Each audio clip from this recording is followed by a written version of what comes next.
Kelulusannya berdasarkan prioritas. Sepanjang yang bersangkutan mereka mendaftar ikut tes. Syaratnya harus ikut tes. Bagi teman-teman atau sobat-sobat yang tidak masuk dalam database tenaga non-SBKN, masih ada peluang untuk mengikuti seleksi P3K tahun 2024 ini. Syaratnya adalah Kali ini kita akan bahas tema spesial yang paling ditunggu-tunggu oleh para calon ASN, yaitu seleksi P3K 2024 untuk siapa. Nah, sesuai dengan tema yang spesial kali ini, tentunya narasumber kita juga spesial loh. Kali ini saya sudah bersama dengan Deputi Bidang Mutasi Kepegawaian BKN, Bapak Aris Windianto. Jangan lupa untuk subscribe, like, dan komen di YouTube channel kita. Dan tonton terus ya sampai habis biar tidak ketinggalan informasinya. Langsung aja nih Pak Deputi. Belakangan ini Pak, banyak sekali di media sosial BKN kita nih Pak, netizen yang bertanya-tanya terkait dengan seleksi P3K 2024 Pak. Nah, sebenarnya Pak, siapa sih yang bisa mendaftar dalam seleksi P3K 2024 ini Pak? Terima kasih Mas Ya. Edo. Rekan-rekan atau sobat BKN, bahwa pada tahun 2024, sedikit saya jelaskan, pemerintah melakukan pengadaan calon ASN, yaitu untuk CPNS dan P3K, ditambah lagi satu lagi yaitu untuk calon taruna sekolah kedinasan. Dasar aturan untuk pengadaan ini ada Permenpan nomor 6 ya, tahun 2024 tentang pengadaan pegawai ASN, kemudian keputusan Menpan 347 tahun 2024 tentang mekanisme seleksi P3K 2024, kemudian ada Kemenpan 348 2024 tentang mekanisme seleksi P3K untuk khusus untuk guru. Nah, dalam aturan itu, khusus untuk P3K ada sekian banyak formasinya, cukup banyak untuk tahun ini, 1 juta lebih yang jelas. 1 juta. Untuk P3K saja 1 juta lebih. Nah, siapa yang berhak atau bisa mengikuti seleksi P3K tahun 2024 ini? Seleksi P3K 2024 diperuntukkan untuk yang pertama, ex-THK 2. Jadi, ex-tenaga honorer kategori 2 yang datanya ada di database BKN. Database tenaga honorer K2. Kemudian, tenaga non-ASN yang masuk ke database di BKN. Kemudian yang ketiga, tenaga non-ASN yang aktif bekerja di instansi pemerintah 2 tahun dan masih aktif bekerja dan tidak masuk ke dalam database tenaga non-ASN. Jadi 3 kelompok ini yang bisa mendaftar atau mengikuti seleksi P3K tahun 2024 tentu saja sesuai dengan formasi atau kebutuhan terkait dengan jabatan dan kualifikasi pendidikan yang sesuai dengan masing-masing calon pelamar ini. Berarti dari penjelasan Pak Deputi tadi ada 3 kategori ya Pak.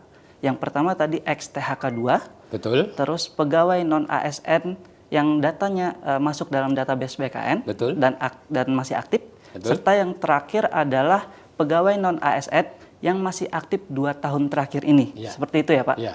Nah, lalu Pak, kira-kira untuk syaratnya itu dan ketentuannya apa aja ya Pak untuk menjadi atau ikut seleksi P3K tahun 2024 ini Pak? Oke, sebelum ke sana, Mas Edo, mungkin sedikit saya tambahkan untuk penjelasan yang pertama tadi. Kelompok besarnya itu untuk yang peserta yang bisa mengikuti seleksi P3K. Tapi ada turunannya, yaitu khusus untuk P3K guru. Ada tambahan yaitu pelamar prioritas. Itu level kelompok pertama. Siapa pelamar prioritas?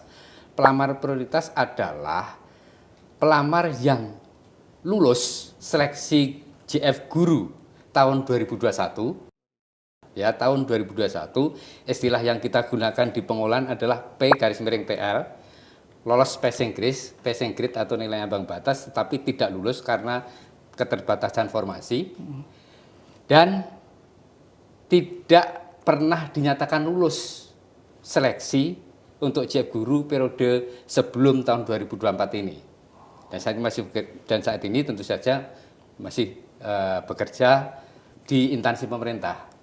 Jadi mereka yang lulus tahun 2021 untuk CF Guru bukan lulus, mohon maaf, memenuhi nilai ambang batas kelulusan, tetapi tidak lolos untuk mengisi karena keterbatasan formasi, itu menjadi prioritas pertama.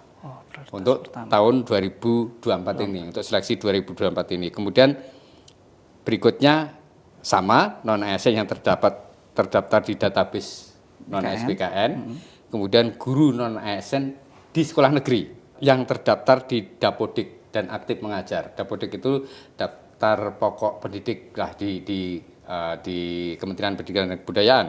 Dan yang terakhir adalah lulusan PPG itu untuk guru. Kemudian untuk kesehatan ada prioritas yaitu D4 bidang pendidik.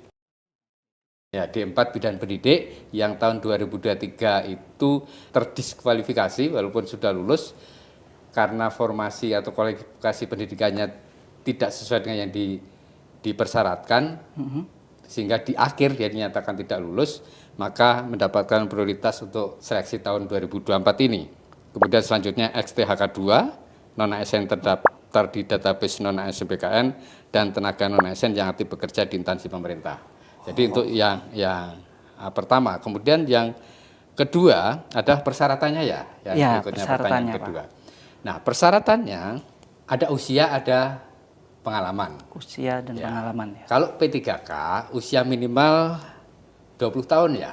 Usia minimal. Usia maksimal karena masih mengacu pada PP 11 tahun 2017, maka usia maksimal 1 tahun dari batas usia pensiun untuk jabatan yang dilamar. Misalnya guru itu kan batas usia pensiunnya 60. Maka sebelum 59 usianya dia masih bisa mendaftar. Untuk menjadi P3K guru. Nah, kalau yang lainnya misalnya untuk yang fungsional muda, untuk analis SDM misalnya, itu kan 58 maksimal. Maka dia melamarnya sebelum usia 57, itu masih boleh. Jadi minimal kontrak kerjanya 1 tahun. Kemudian ada syarat pengalaman kerja.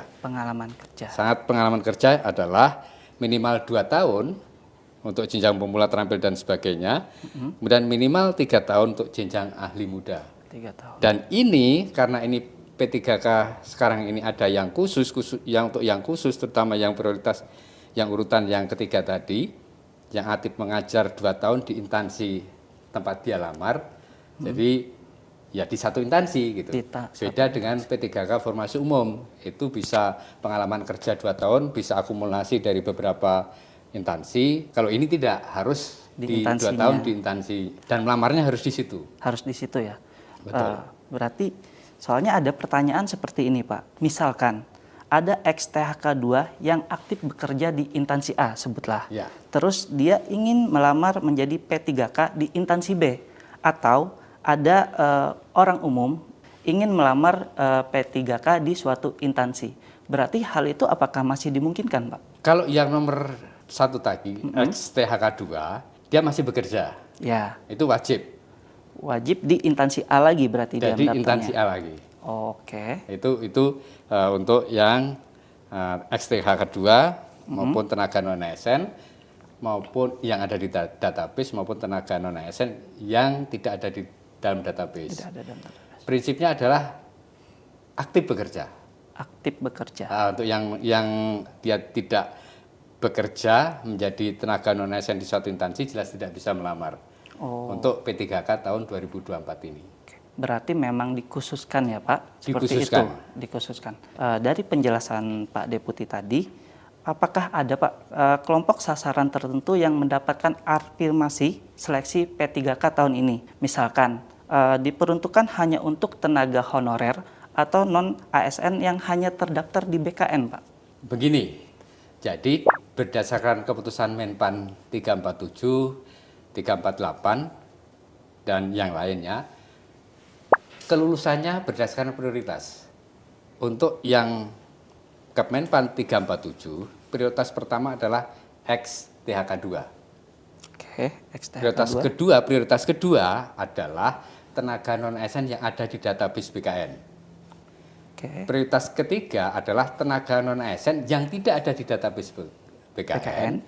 tetapi masih aktif mengajar selama 2 tahun terakhir ini dan masih mengajar dan melamar di instansi tempat dia bukan mengajar, bekerja maksud saya.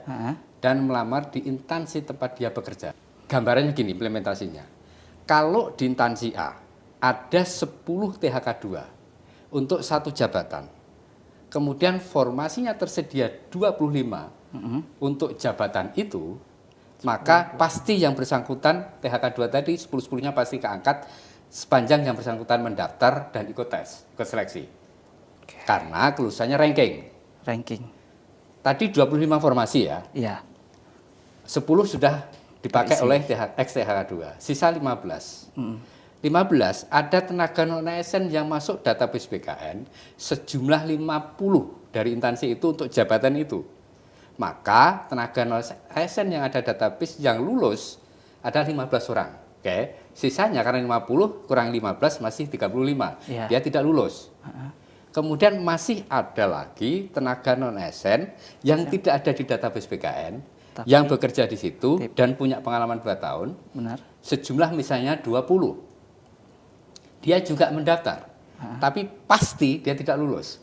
Berbeda dengan ketika ini ada 10 tenaga ex-THK2, ini ada 15 tenaga non-ASN yang masuk database BKN, kemudian ada 5 tenaga non-ASN yang tidak database BKN tapi memenuhi syarat, kemudian formasi yang tersedia 50, diajukan 50, hampir pasti semuanya ikut tes terima.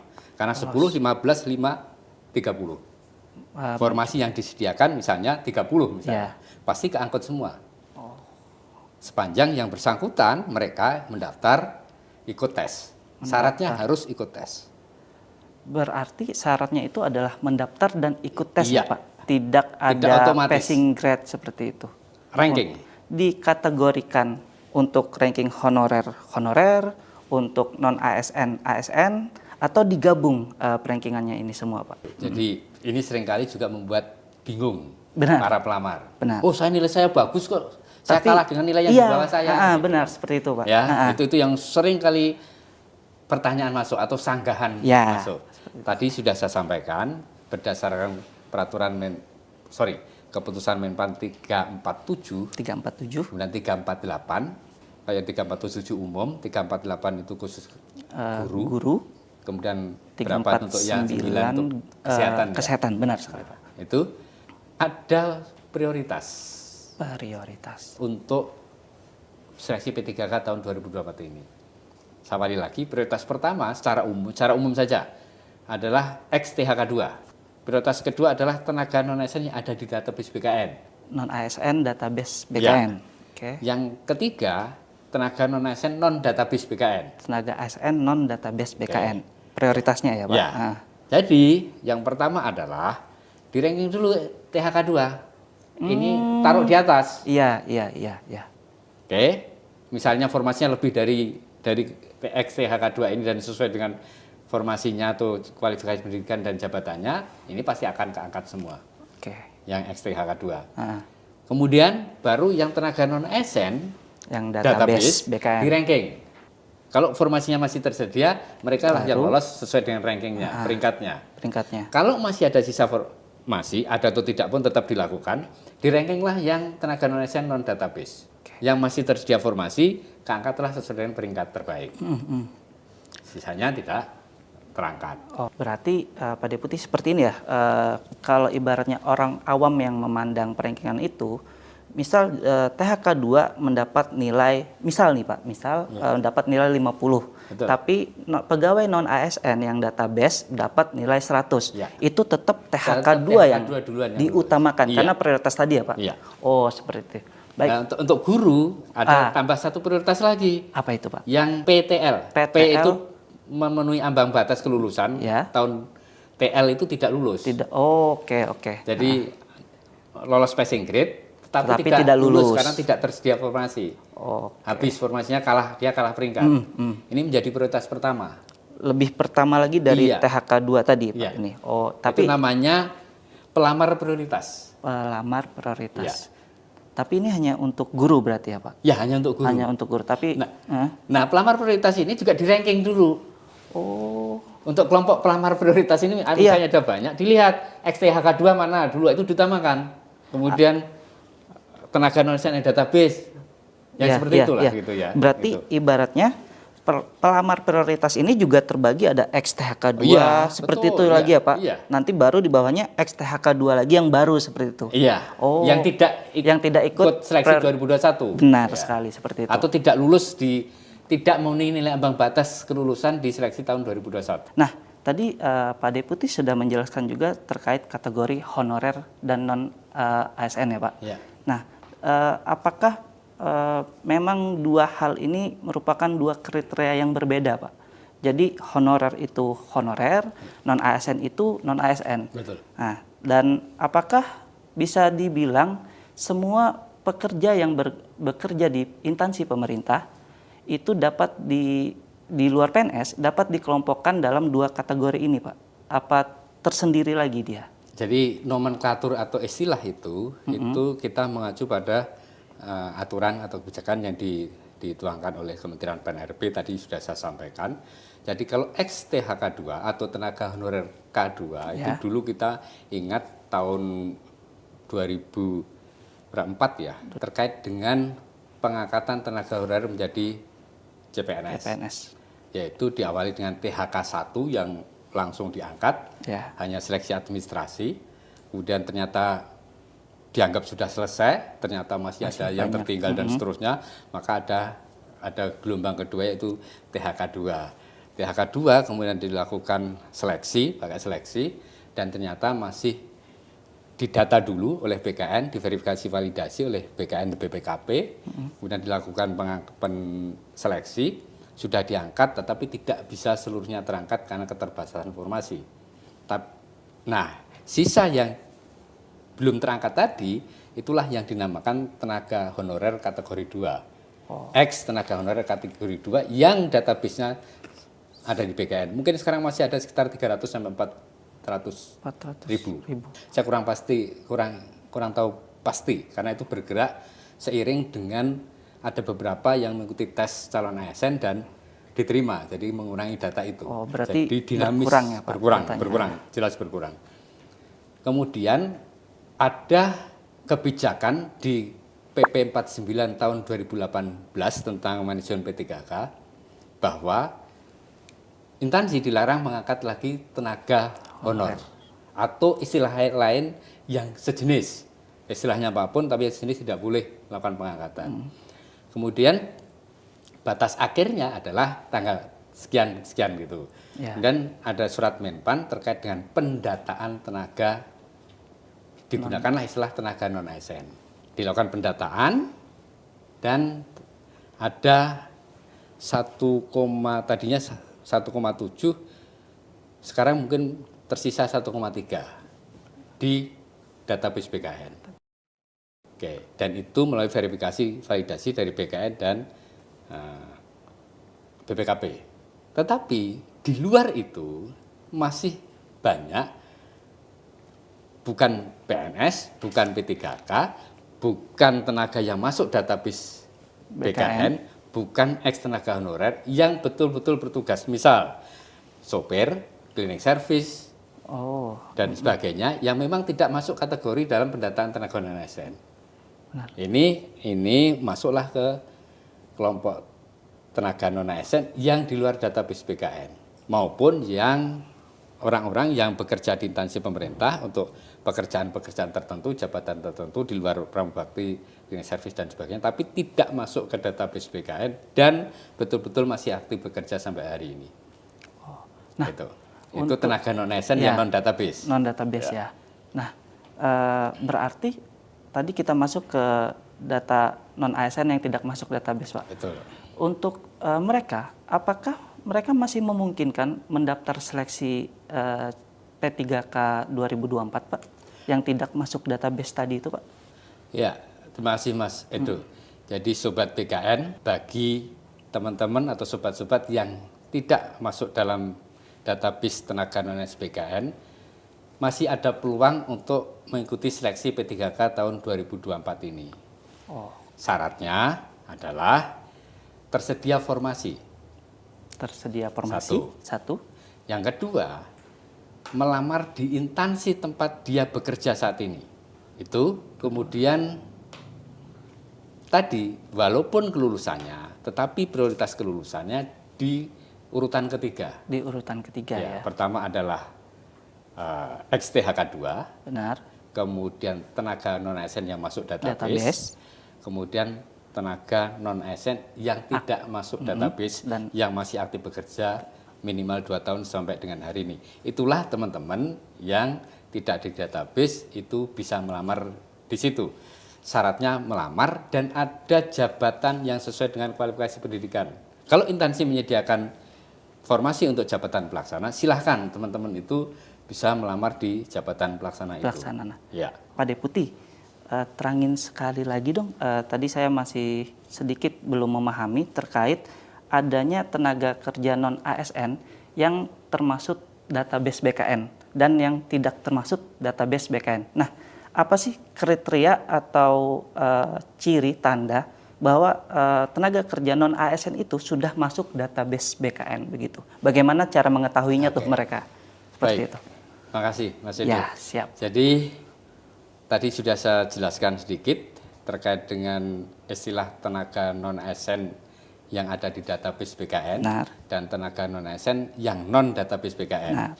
Nah, untuk mengetahui apakah rekan-rekan atau sobat BKN namanya masuk dalam database tenaga non ASN yang ada di BKN, database BKN, itu yang pertama harus diingat dulu apakah pada waktu pendataan itu ikut dalam pendataan itu, pendataan tenaga non ASN itu, ikut pendataannya, diusulkan ke BKN. Kalau lupa atau antara ingat tidak ingat, hubungi admin instansi, dalam ini di pengelola kepegawaiannya, untuk cek di datanya. Karena di instansi pasti bisa untuk melihat itu, apakah nama saya misalnya atau nama teman-teman ada dalam database tenaga non ASN yang ada di BKN hasil pendataan. Ya, jadi hubungi instansinya. Kalau di daerah BKD atau di pengelola admin kepegawaian di satkernya masing-masing, baru nanti akan dibantu untuk melihat itu. Dicek ya, ibaratnya Pak. Betul. Seperti itu. Jadi untuk kawan-kawan yang masih ragu apakah dirinya sudah terdaftar di database BKN, bisa langsung hubungi instansinya ya Pak di satkernya masing-masing seperti itu. Pasti nanti akan dibantu. Nah, menurut Pak Deputi sendiri nih, dari tadi sudah menyebutkan sekitar alokasi formasi pelamar P3K tahun ini sekitar 1.300.000 kurang lebih ya Pak. Apakah nanti proyeksi pelamar P3K tahun ini akan melebihi jumlah formasi apa enggak ya Pak? Baik, alokasi formasi yang disediakan oleh pemerintah melalui Menpan RP itu untuk P3K kurang lebih 1,3 ya. Benar. Tapi usulan yang masuk dan ditetapkan itu 1.11.397 untuk sampai dengan hari ini, karena kemungkinan masih bergerak karena ada instansi yang belum selesai mungkin. Nah, jadi 1 juta lebih lah gitu. Nah, kalau pelamarnya kemungkinan besar akan lebih dari 1 juta. Membludak lagi Pak. Ya, karena di database saja sudah berapa ya, pelamarnya ya.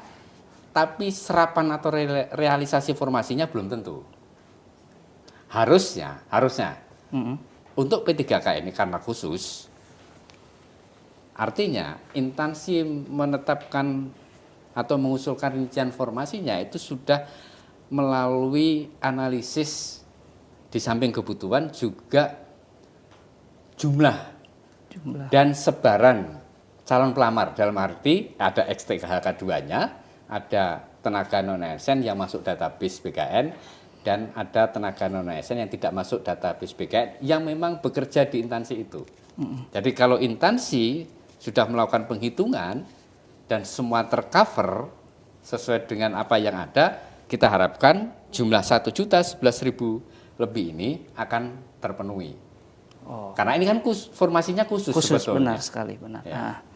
Sebenarnya khusus formasinya kan. Berarti kemungkinan besar juga akan terpenuhi ya Pak? Ya, mendekati lah. Kalau lebih nggak mungkin, tapi kalau terpenuhi mungkin. Oke.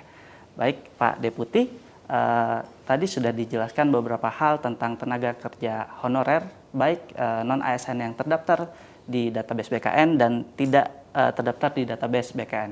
Nah, sebetulnya Pak, kita di media sosial ini, seperti tadi saya sudah sampaikan di awal ya, banyak aspirasi atau pertanyaan dari netizen nih terkait dengan P3K tahun ini. Nah, rangkuman pertanyaannya itu apakah honorer dan non-ASN yang terdaftar di database BKN yang sekarang ada ini itu otomatis lulus menjadi P3K atau wajib mengikuti seleksi dulu dan lulus seperti itu? Jawaban singkatnya, wajib mengikuti seleksi. Wajib mendaftar dan mengikuti seleksinya. Kelulusannya ada prioritas.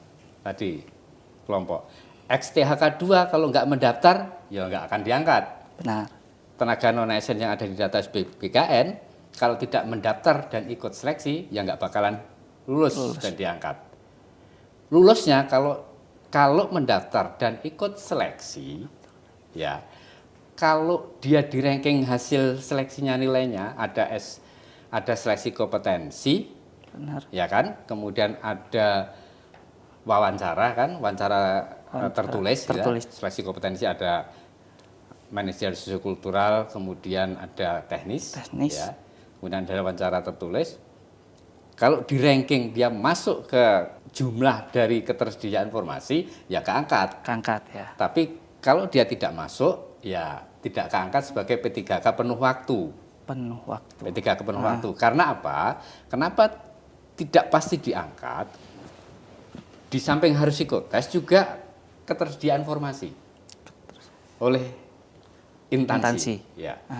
Instansi punya THK 2, tapi tidak mengajukan formasi yang sesuai dengan jabatan atau kualifikasi pendidikan THK 2 itu kan juga tidak mungkin kan, mestinya tidak terjadi. Tetapi bisa jadi ada instansi yang tidak mengajukan formasi. Saya belum cek satu-satu apakah ada daerah atau instansi yang memang tidak melakukan pengadaan P3K, tapi rasa-rasanya hampir semua melakukan pengadaan P3K.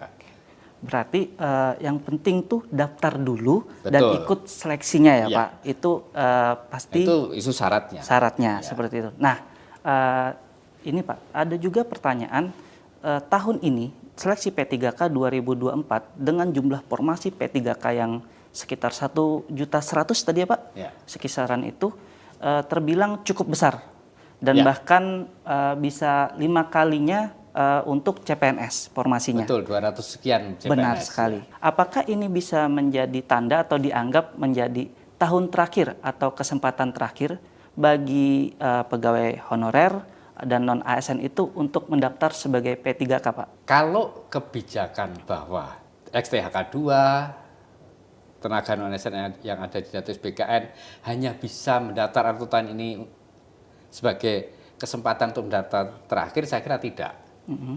Tapi kebijakan yang sedemikian rupa untuk menyelesaikan tenaga non-ASN yang ada, ini yang tahun inilah. Kalau tidak semuanya terserap, kan begini, ke depan prioritas itu P3K. Ke depan tahun depannya, depannya, tahun-tahun seterusnya itu kemungkinan besar antara CPNS dan P3K akan lebih ke P3K. Tapi P3K yang tahun-tahun ke depan bukan dikhususkan untuk penyelesaian tenaga non-ASN ini. Tapi teman-teman yang ada di database tenaga non-ASN bisa ikut diseleksi tahun depan. Tahun depan seperti itu ya. Kebijakannya pasti mengikuti kebijakan tahun-tahun seterusnya. Benar. Itu bisa jadi ada passing grade. Benar. Gitu ya, bisa jadi syarat-syarat lain, apalagi ini sedang disusun RPP tentang manajemen ASN. Ya, jadi kemungkinan ada perubahan-perubahan kebijakan terkait dengan penataan tenaga non-ASN maupun terkait dengan seleksi calon ASN. Gitu nah, ya. Terkait kebijakan BKN ini Pak, ada pertanyaan nih. Sebenarnya dalam proses seleksi P3K ini yang berwenang Pak mengangkat para pelamar ini meloloskan sampai jadi P3K itu siapa Pak? Dan apa sih tupoksi atau wewenang BKN dalam seleksi P3K ini Pak? Oke. Silakan. Yang berwenang meloloskan, gimana ya saya menjawabnya? Yang berwenang meloloskan atau bisa membuat seorang pelamar lulus dan diangkat menjadi P3K sebetulnya aturan. Aturan, bukan siapa-siapa, bukan. Heeh. Aturannya ini. Kita firm dengan aturan itu, lolos. Lolos. BKN hanya memfasilitasi untuk tesnya. BKN fasilitasi untuk tesnya. Ya, instansi hanya memang punya kewenangan untuk mengangkat. Tapi tidak sembarang mengangkat kan, harus sesuai dengan aturan tadi. Iya, iya. Jadi yang paling utama yang bisa meloloskan seorang untuk diangkat menjadi P3K, ya yang bersangkutan sendiri. Dengan usahanya gitu Iya. ya Pak, dan mengikuti aturan yang Iya. sudah ada seperti itu. Iya. Oke, Pak Deputi, memang banyak dan panjang ya untuk terkait P3K ini. Iya, Nah, betul. kita sebelum mengakhiri obrolan ini Pak, kita santai dulu, ice breaking. Bagaimana kalau kita main game nih? Boleh? Boleh? Oke. Gamenya itu adalah game tebak fakta atau opini. Jadi nanti Pak, saya akan membacakan sebuah pernyataan. Pak Deputi yang akan menjawab itu apakah fakta atau opini dengan Boleh. cepat ya Pak. Ya. Tapi disertai dengan alasannya. Oke. Oke, baik. Siapa? Saya mulai nih. Siap. Oke. Pertama, pengadaan P3K tahun 2024 khusus untuk tenaga non ASN. Fakta atau opini? Opini. Opini. Kenapa Pak?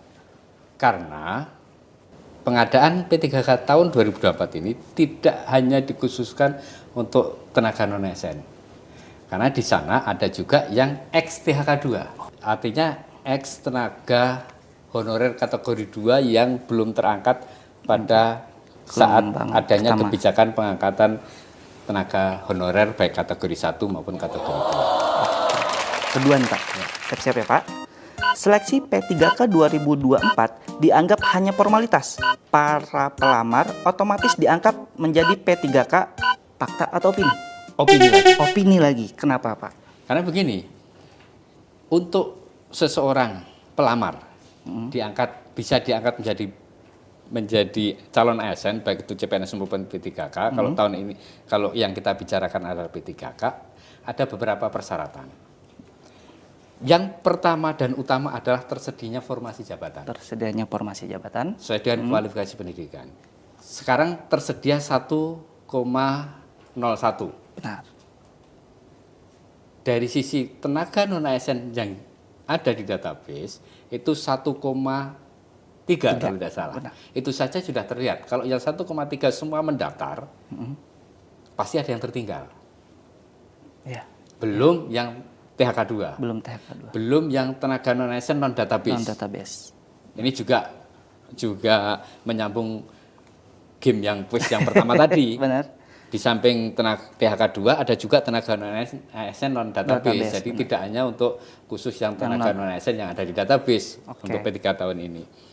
Jadi syarat untuk yang pertanyaan kedua saya lanjutkan. Syarat pertama adalah tersedia informasi Informasi. atau kebutuhan. Kebutuhannya. Ya, sesuai dengan jabatan, sesuai dengan kualifikasi pendidikan. Dan itu untuk masing-masing instansi. Untuk perintansi Iya. berarti ya. Bahkan masing-masing lokasi. Oke. Ya misalnya guru di SD ini, guru kelas ini walaupun bisa optimalisasi. Oh, tidak menyeluruh seperti itu Tidak. Bapak. Ada memang yang mengelompokkan, instansi ada yang mengelompokkan, tapi secara umum detail formasinya. Dan tidak semua instansi mengalokasikan sesuai dengan kondisi baik XTHK 2, tenaga non-ASN masuk database, maupun tenaga non-ASN yang tidak masuk database. Tidak semua menyiapkan formasi sesuai dengan kondisi nyata. Contoh, di Kementerian Sosial ini sekarang mungkin masih ada sekitar 40.000 yang tidak masuk database. Wah. Formasi yang disediakan di samping yang masuk database itu ada beberapa ribu, mungkin masih ada ribuan. Sorry kalau saya ralat, saya tidak tahu angka pastinya, tapi ribuan pasti. Yang belum masuk database. Yang belum masuk database. Oke. Nah, formasi yang disediakan tidak sampai segitu. Kalau mereka semua mendaftar, berarti tidak ada yang tidak terangkat kan? Benar, benar. Berarti seleksinya bukan formalitas kan? Benar, iya. Karena tadi yang terpilih itu adalah ranking yang terbaik ya Pak. Betul. Terakhir Pak, seleksi P3K tahun ini merupakan kesempatan terakhir untuk penyelesaian tenaga non-ASN. Fakta atau opini? Opini. Opini. Wah, opini lagi. Kenapa tuh Pak? Opini. Iya. Begini, kebijakan pemerintah memang akan diselesaikan terakhir Desember 2024. Itu di kesepakatan pemerintah dan DPR. Ya. Ya.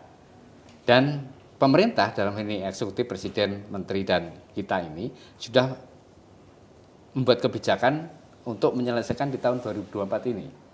Tapi penyelesaian itu ini juga nyambung ke kuis yang kedua. Saling terkait berarti Iya, ya Pak? menyambung kedua kan. Bisa selesai tahun ini kalau datanya minimal THK2 dan tenaga non-ASN yang masuk database, itu semua instansi mengakomodir dari sisi formasinya untuk itu. Oke. Paling tidak selesai di situ. Kalau bisa kita bilang bagi tenaga non-ASN yang database bisa jadi menjadi kesempatan terakhir karena memang selesai. Pasti keangkat kalau kondisinya seperti itu. Tapi seperti yang saya sampaikan sebelumnya, kondisi penetapan formasinya tidak seperti itu. Di database BKN saja 1,3. Ya, Ya kan? benar. Nah, Belum yang tidak masuk database. formasinya 1,01. Benar. Ada selisih 300 300.000. ribuan. Ya, benar. Ya. Mungkin akan berkurang karena ada seleksi CPNS nantinya. Mungkin ada yang milih CPNS kan. Nah, belum yang tenaga non-ASN yang tidak di luar database, dalam arti ada instansi yang mungkin dari sisi PHK2 dan tenaga non-ASN yang database jumlahnya mungkin hanya 100, tapi dia menyediakan formasi 500 karena yang 400 untuk mengakomodir yang tenaga non-ASN yang non-database. Tapi di sisi lain ada juga instansi yang punya tenaga XTHK2 dan tenaga non-ASN 2.000, tapi hanya menyediakan formasi 1.000 karena keterbatasan anggaran. Jadi apakah nanti ada kebijakan lagi? Saya tidak bisa memastikan itu. Tapi upaya pemerintah untuk menyelesaikan tahun ini 2024 sudah ada. Sudah dilaksanakan. Hanya memang ada keterbatasan. Instansi tidak semuanya menyediakan formasi sesuai dengan kebutuhan yang sebenarnya atau dengan database, dengan data tenaga non-ASN yang sebenarnya, karena ada alasan keterbatasan anggaran, ada prioritas dan seterusnya. Apakah tahun depan ada kebijakan untuk penyelesaian lagi? Kita lihat aja nanti. Kalau kebijakannya BKN. Benar sekali, Pak Deputi. Terima kasih. Sebelum kita tutup nih, terakhir ada ini nggak sih pesan kesan untuk para calon pelamar P3K seleksi tahun ini? Seperti apa kira-kira Pak? Baik, silahkan. Terima kasih Sobat BKN dan juga kandidat-kandidat calon ASN termasuk P3K yang akan mengikuti seleksi P3K tahun 2024 ini, dan juga mungkin keluarga, orang tua, pacar atau calon mertua. Ya. Ada dua hal yang ingin saya sampaikan. Yang pertama, diskusi ini tadi kan mengalir, dan kebijakan pengadaan calon ASN termasuk P3K itu diatur dengan beberapa peraturan dan keputusan. Peraturan Menpan nomor 6 tahun 2024, Menpan 347, 348 dan 349 itu adalah dasar dari apa yang kita bicarakan pada kesempatan ini. Oleh karena itu, jangan segan atau jangan malas untuk membaca peraturan itu. Karena banyak variasi dari kebijakan terkait dengan pengadaan P3K. Mulai dari skala prioritas dan seterusnya. Termasuk optimalisasi dan seterusnya. Jadi saya harapkan teman-teman, Bapak Ibu sekalian membaca peraturan-peraturan tadi, sehingga bisa lebih memahami lagi. Ketika ada pertanyaan-pertanyaan yang menurut Bapak Ibu sekalian itu sepertinya kok tidak sesuai, sepertinya kok tidak masuk akal dan sebagainya. Sepertinya kok tidak adil gitu dan sebagainya. Itu silahkan merujuk pada peraturan-peraturan itu. Itu yang pertama. Yang kedua, sekali lagi, saya terlibat dalam seleksi calon ASN itu sejak tahun 2013. Mulai saat CAT pertama kali itu bergulir. Nah, CAT itu ditujukan, kita bangun, BKN bangun untuk membuat seleksi calon ASN itu lebih akuntabel, objektif dan transparan. Dan terbukti itu bisa kita wujudkan. Mungkin tidak bisa kita menghilangkan sampai nol pelanggaran-pelanggaran terkait seleksi atau fraud terkait seleksi calon ASN, paling tidak itu sudah sangat jauh. Seleksi calon ASN kembali dipercaya oleh masyarakat. Dan saya garis bawahi, tidak ada yang bisa membantu kelulusan. Siapapun itu. deputi mutasi, kepala BKN, atau pejabat manapun di Indonesia tidak bisa membantu kelulusan calon ASN termasuk calon P3K. Apalagi yang ngaku-ngaku pegawai BKN doang ya Pak? Apalagi yang mengaku-mengaku. Jangan ketipu. Oke. Ya. Kenapa? Banyak yang masih Percaya. menawarkan dan banyak juga yang percaya. Benar. Itu masalahnya. Karena bisa jadi rekan-rekan sekalian nanti lulus atas kemampuan diri sendiri, di sisi lain yang menawarkan itu mendapat keuntungan tanpa melakukan apapun.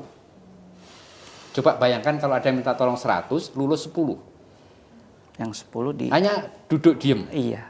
Ya. Satu orang bayar 100 juta. Kalau 100 kali 100 juta berarti 10M. Kalau 10 kali 100 berarti 1M.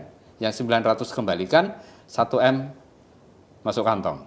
Wah, enak. Yang 900 orang tadi yang enakan yang sekian ngaku-ngaku tadi, ngebantu yang ya 9M Pak. tadi. Bener. Tidak melakukan apapun.